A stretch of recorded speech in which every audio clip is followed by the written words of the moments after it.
Hi అండి అందరికీ నమస్తే. ఎలా ఉన్నారు? బాగున్నారా? ఈరోజు మనం మన ఛానల్లో స్పెషల్ ఐటమ్ వచ్చేసి ఏంటంటే గోదావరి వాళ్ళు ఎక్కువగా ఫ్రీక్వెంట్గా చేసుకునే పచ్చి రొయ్యలు అండ్ కోడిగుడ్డు గ్రేవీ అనమాట. అది ఎలా చేయాలి ఏంటి నేను చూపిస్తాను. సేమ్ గోదావరి వాళ్ళు ఎలా చేస్తారో అవే ఇంగ్రీడియంట్స్తో అదే స్టైల్లో నేను మీకు చేసి చూపిస్తాను. మీరు అలాగే ఫాలో అయిపోండి. ఇప్పుడు మన ఈ కోడిగుడ్డు పచ్చిగొల్ల గ్రేవీ కావాల్సిన ఎగ్స్ నేను తీసుకున్నాను. ఇక్కడ వచ్చేసి నేను 6 తీసుకున్నాను అనమాట. మీ ఫ్యామిలీ మెంబర్స్ ఎక్కువ ఉంటే మీరు ఎక్కువ తీసుకోవచ్చు. అండ్ పచ్చిరొయ్యలు వచ్చేసి కేజీ యాడ్ చేస్తున్నాను. సో అందుకు నేను 6 గుడ్లు తీసుకున్నాను. మీరు రొయ్యల క్వాంటిటీ పెంచుకున్నా ఎగ్స్ పెంచుకున్నా అది మీ ఇష్టం. ఇప్పుడు మనం వచ్చేసి ఎగ్స్ బాయిల్ చేసుకుందాం.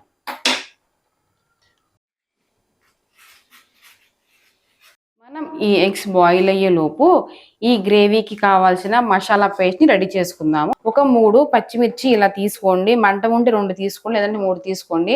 కొంచెం వచ్చేసి ఒక 2-3 ఇంచులు అల్లం ఫ్రెష్ గా ఇలా కట్ చేసి పెట్టుకోండి. అండ్ అలాగే చిన్నులపాయలు, కొంచెం 3 ఇంచులు కొబ్బరి, ఫైనల్ గా వచ్చేసి ఒక పెద్ద ఉల్లిపాయని ఇలా పీసెస్ కట్ చేసుకుని పెట్టుకోండి. ఇవన్నీ ఇప్పుడు మనం మిక్సీ వేసుకుందాం. గ్యాస్ ఆన్ చేసుకుని మన ఈ కోడిగుడ్డు అండ్ పచ్చిరొయ్యల కూరకి కావాల్సిన కడాయిని తీసుకోండి. కడాయి అనేది మంచిగా కొంచెం వెడల్పుగా కొంచెం లోతుగా ఉంటే ఈ గ్రేవీకి చాలా బాగుంటుంది అనమాట. అండ్ నెక్స్ట్ వచ్చేసి ఇది కొంచెం హీట్ అయింది కదా. సో ఇప్పుడు మనం దీనికి కావాల్సిన ఆయిల్ని స్లోగా యాడ్ చేసుకుందాం. ప్యాన్ హీట్ అయింది కదా, మనం ఆయిల్ తీసుకుందాం. ఇది నాన్ వెజ్ కర్రీ కదా, సో ఆయిల్ అనేది కొంచెం ఎక్కువగానే పడుతుంది. లేదంటే కూర నీసు వాసన వచ్చే ఛాన్స్ ఉంది. అందుకని ఆయిల్ కొంచెం ఎక్కువ తీసుకోండి. ఒక 50-60 ml వరకు యాడ్ చేసుకోండి. ఆయిల్ మంచిగా హీట్ అయింది కదా, మనం కొంచెం గరం మసాలా స్పైసెస్ యాడ్ చేసుకుందాం. చెక్క, లవంగ అండ్ యాలకులు. ఇవనేది టేస్ట్ చాలా బాగుంటుంది అండ్ ఫ్లేవర్గా ఉండిద్ది మన కర్రీకి. అందుకే నేను యాడ్ చేశాను. మీకు ఇష్టం ఉంటే యాడ్ చేసుకోండి, లేదంటే ప్లెయిన్గానే తాలింపు వేసుకోండి. చక్కగా ఇవి ఫ్రై అవుతుంది కదా. ఇప్పుడు వచ్చేసి ఫ్రెష్గా తీసుకున్న 2 రెబ్బలు కరివేపాకు, మనం యాడ్ చేసిన కరివేపాకు చక్కగా ఫ్రై అయింది కదా. తర్వాత వచ్చేసి మనం గ్రైండ్ చేసుకున్న మసాలా పేస్ట్ని యాడ్ చేసుకోండి.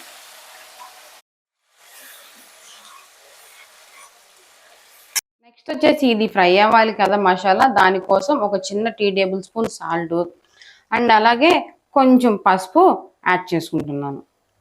చక్కగా ఇవన్నీ కలిసేలాగా ఫ్లేమ్ అనేది మీడియంలో ఉంచుకుని కలుపుతూ మిక్స్ చేసుకోండి. ఫ్లేమ్ అనేది మీడియంలో ఉంచుకుని మనం యాడ్ చేసిన పసుపు అండ్ సాల్ట్ చక్కగా ఈ మసాలాకి పట్టేలాగా కలుపుతూ మిక్స్ చేసుకోండి.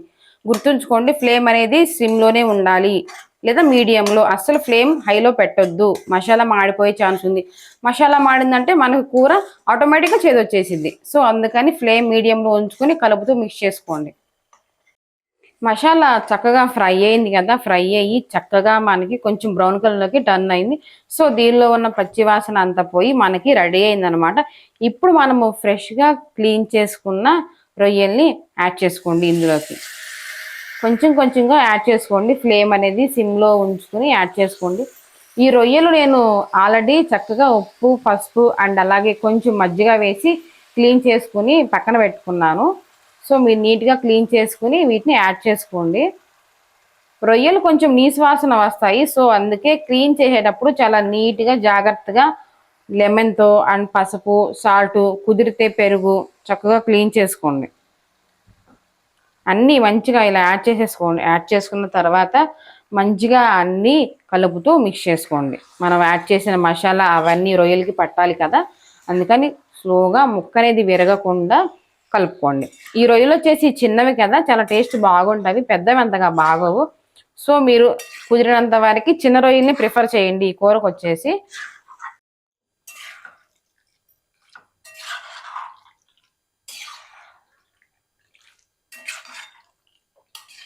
ఇప్పుడు వచ్చేసి మనం దీనిలో కొంచెం ఉప్పుని యాడ్ చేసుకుందాం. ఫస్ట్ మనం సాల్ట్ యాడ్ చేసాం కదా, సో ఉప్పుని కొంచెం చూసుకుని యాడ్ చేసుకోండి. రొయ్యలు మనకు మామూలుగానే కొంచెం సాల్టీగా ఉంటాయి. సో అందుకని ఉప్పు చూసుకుని జాగ్రత్తగా యాడ్ చేసుకోండి. నేనైతే ఇంత ఉప్పుని యాడ్ చేస్తున్నాను. రిమైనింగ్ మనం కూర అంతా అయిపోయిన తర్వాత ఉప్పుని చెక్ చేసుకుని కావాలి అంటే అప్పుడు మీరు సాల్ట్ని అడ్జస్ట్ చేసుకోండి. తక్కువైనా పర్లేదు, మనం యాడ్ చేసుకోవచ్చు, బట్ ఎక్కువ అవ్వకూడదు కదా. సో అందుకని జాగ్రత్తగా కొంచెం యాడ్ చేసుకోండి. చూడండి మనకు వాటర్ ఎలా పైకి వచ్చినాయో. కాసేపటికి ఇంకా ఒక 5 minutes మనం మూత పెట్టేసేసి ఉడికించుకుంటే ఈ వాటర్ అంతా ఇనికిపోయి మనకి ఆయిల్ పైకి తేలుతుంది. అప్పుడు మనం ఎగ్స్ యాడ్ చేసుకుందాం. ఇప్పుడు మనము ఈ ఎగ్స్ని పీల్ చేసుకుందాం. మన ఈ రెసిపీకి ఇవి చక్కగా పీల్ చేసుకుని ఫ్రై చేసుకుంటే ఆయిల్లో చాలా టేస్ట్ ఉండిద్ది. సో అందుకనే మనకి రొయ్యలు ఉడికే లోపల వీటిని కూడా చక్కగా ఇలా తీసేసుకుని మంచిగా వేరే కడాయిలో ఫ్రై చేసుకుందాం. అండ్ అలాగే మీలో ఎంతమంది ఈ రెసిపీ ఇంతవరకు తిని ఉన్నారో నాకు కామెంట్ చేయండి. తినకపోతే ఇప్పుడు నేను పోస్ట్ చేసిన తర్వాత మీరు తప్పకుండా వీడియో చేసి టేస్ట్ చూసి ఎలాగుందో నా కామెంట్ సెక్షన్లో కామెంట్ చేయండి. ఎప్పుడు గోంగూర రొయ్యలు అలా కాకుండా ఒక్కసారి ఎగ్తో ఇలా ట్రై చేయండి, టేస్ట్ చాలా బాగుండిద్ది. నెక్స్ట్ వచ్చేసి మనం ఎగ్స్కి ఇలా ఘాట్లు పెట్టుకుందాం. ఎగ్స్కి ఇలా ఘాట్లు పెట్టుకుని ఫ్రై చేసుకోవడం వల్ల ఏం జరుగుతుందంటే మనం ఎగ్స్ ఫ్రైకి ఉప్పు కారం పసుపు యాడ్ చేస్తాం కదా ఆయిల్లో. సో అదంతా ఎగ్ లోపలికి కూడా వెళ్ళి సో మంచి టేస్ట్ వచ్చింది అనమాట. సో ఎగ్స్ ఎప్పుడు ఫ్రై చేసుకున్నా కానీ మీరు ఏ రెసిపీలోకైనా చక్కగా ఇలా ఘాట్లు పెట్టేసుకోండి. సో బాగుంటుంది. అండ్ అలాగే ఎగ్స్ ఒక్కటే తినాలన్నా కూడా ఏదైనా రైస్లోకి చారులోకి రసంలోకి ఫ్రై చేసుకుంటే టేస్ట్ చాలా బాగుంటుంది. మొత్తం ఇలా ఘాట్లు పెట్టేసేసుకోండి. ఎగ్స్ ఘాట్లు పెట్టుకుని ఫ్రై చేసుకుంటే కోడిగుడ్డు అనేది పగులుతుందంట. సో చాలా కేర్ఫుల్గా ఘాట్లు పెట్టుకొని స్లోగా ఫ్రై చేసుకోండి. మన ఈ ఎగ్స్ ఫ్రైకి మంచిగా బాండీ పెట్టేసుకుని తగినంత ఆయిల్ని యాడ్ చేసుకోండి. ఆయిల్ హీట్ అయిన తర్వాత కొంచెం పసుపుని యాడ్ చేసుకోండి. అలాగే నెక్స్ట్ వచ్చేసి కొంచెం కారాన్ని అండ్ అలాగే ఫైనల్గా వచ్చేసి కొంచెం సాల్ట్ని కూడా యాడ్ చేసుకోండి. సాల్ట్ కొంచెం చాలండి, మనం కర్రీలో యాడ్ చేసాం కదా. సో నెక్స్ట్ వచ్చేసి ఇప్పుడు 1 by 1 ఎగ్ని యాడ్ చేసుకోండి.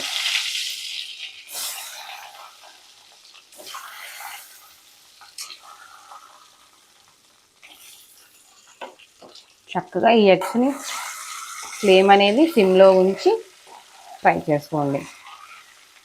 మంచిగా రెడ్ కలర్లోకి వచ్చేంత వరకు ఫ్రై చేసుకుంటే కూరకి చాలా టేస్ట్ వస్తుంది. ఎగ్స్ పగులుతాయండి. సో చాలా కేర్ఫుల్గా స్లోగా ఫ్రై చేసుకోండి. చూడండి చక్కగా మంచి కలర్లోకి వచ్చినాయి కదా ఎగ్స్. ఇంకా చాలు, మనం వేరే ప్లేట్లోకి వీటిని ట్రాన్స్ఫర్ చేసుకుందాం.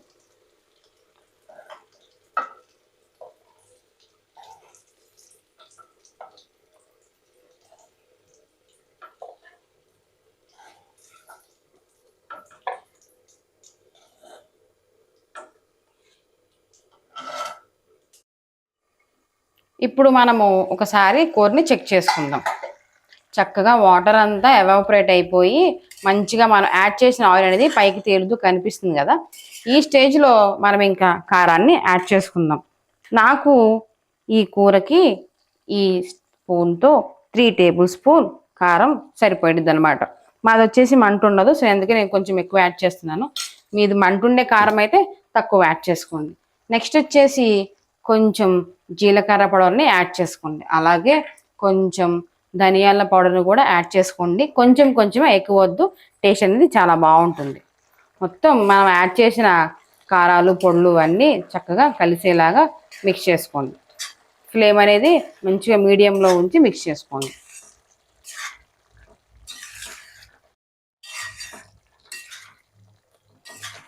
చక్కగా కారం ఇవన్నీ మంచిగా కొంచెం ఆయిల్లో ఫ్రై అయ్యి మనకి ఆ కారము పచ్చివాసన పోయింది కదా. ఇప్పుడు వచ్చేసి ఒక చిన్న నిమ్మపండు అంత చింతపండుని నానబెట్టుకుని దాని నుంచి తీసుకున్న రసాన్ని యాడ్ చేసుకోండి. ఇది వచ్చేసి కొంచెం తీసుకోండి, మరీ ఎక్కువైతే కూర పుల్లగా అయిపోయింది. చింతపండు పులుసు కంపల్సరీ యాడ్ చేయాలండి, ఎందుకంటే రొయ్యలు కొంచెం నీసు వాసన వస్తాయి కదా. సో అది అవాయిడ్ చేయాలంటే చింతపండు పులుసు కంపల్సరీ ఉండాలి. ఈ స్టేజ్లో మీరు ఒకసారి ఉప్పు కారాన్ని అడ్జస్ట్ చేసుకోండి. నాకైతే అన్నీ సరిపోయినాయి. సో మీకు సరిపోలేదంటే మీరు యాడ్ చేసుకోండి. నెక్స్ట్ వచ్చేసి మనం బాయిల్ చేసుకుని ఫ్రై చేసుకున్నాం కదా ఎగ్స్, అవి కూడా మంచిగా దీనిలోకి డిప్ చేసుకోండి. చక్కగా అన్నిటిని కలుపుతూ మిక్స్ చేసుకోండి. మీకు ఉప్పు కారం అన్నీ సరిపోతే ఇలా మిక్స్ చేసుకున్న తర్వాత మూత పెట్టేసి సిమ్లో ఉంచేసి ఒక 10 to 15 minutes కుక్ చేసుకోండి. సిమ్లోనే ఉంచాలి, ఫ్లేమ్ అస్సలు పెంచొద్దు. 5 minutes తర్వాత మనం మూత తీసి చూద్దాము. కూర చూడండి చాలా గ్రేవీగా మంచి కలర్ఫుల్గా స్పైసీగా ఎలా రెడీ అయిందో జ్యూసీగా స్మెల్ అయితే చాలా బాగుంది మాకు. బట్ వీడియోలో కదా మీకు స్మెల్ ఎలా తెలుస్తుంది, సో అందుకని వీడియోనే చూపిస్తున్నాము. ఇంతేనండి, అయిపోయింది రెసిపీ అనేది. సో ఫైనల్ టచ్ వచ్చేసి ఫ్రెష్గా రెడీ చేసుకున్న గరం మసాలా పౌడర్ని యాడ్ చేసుకోండి. కొంచెం అంటే కొంచెమే, ఎక్కువ వద్దు, మనకి రొయ్యల ఫ్లేవర్ అనేది పోయిద్ది. సో అందుకని కొంచెం యాడ్ చేసుకుని మొత్తం ఒకసారి ఇలా నీట్గా తిప్పేసుకొని, ఫైనల్గా మీ దగ్గర కొత్తిమీర ఉంటే చక్కగా సన్నగా చాప్ చేసుకుని కొత్తిమీరని కూడా యాడ్ చేసుకుని వేడి వేడి రైస్తో ఆర్ చపాతీ పుల్కా దేంతోనైనా మీరు చక్కగా మీరు మీ ఫ్యామిలీ ఎంజాయ్ చేయొచ్చు. ఓకేనా? ఇంతేనండి, చాలా సింపుల్గా చేసుకోవచ్చు. ఇది ఎలాగుందో నేను టేస్ట్ చేసి నెక్స్ట్ చెప్తాను. మనం ఎంతో ఇష్టంగా చేసుకున్న పచ్చిరొయ్యలు కోడిగుడ్డు కూర ఎలాగుందో నేను మీకు టేస్ట్ చేసి చూపిస్తాను. ఓకేనా?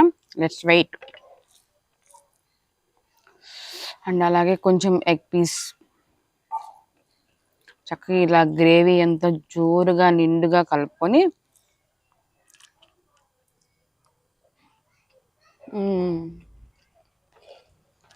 టేస్ట్ అసలు అదిరిపోయింది. అసలు మామూలుగా లేదు, అసలు అన్నీ కరెక్ట్గా సరిపోయినాయి. మనం యాడ్ చేసిన స్పైసెస్ అన్నీ సరిగ్గా సరిపోయినాయి. అసలు స్పైస్ ఏం లేదు, కరెక్ట్ లెవెల్లో ఉంది. ఈవెన్ చిన్నపిల్లలు కూడా చాలా ఇష్టంగా తినొచ్చు. చాలా అంటే చాలా బాగుంది.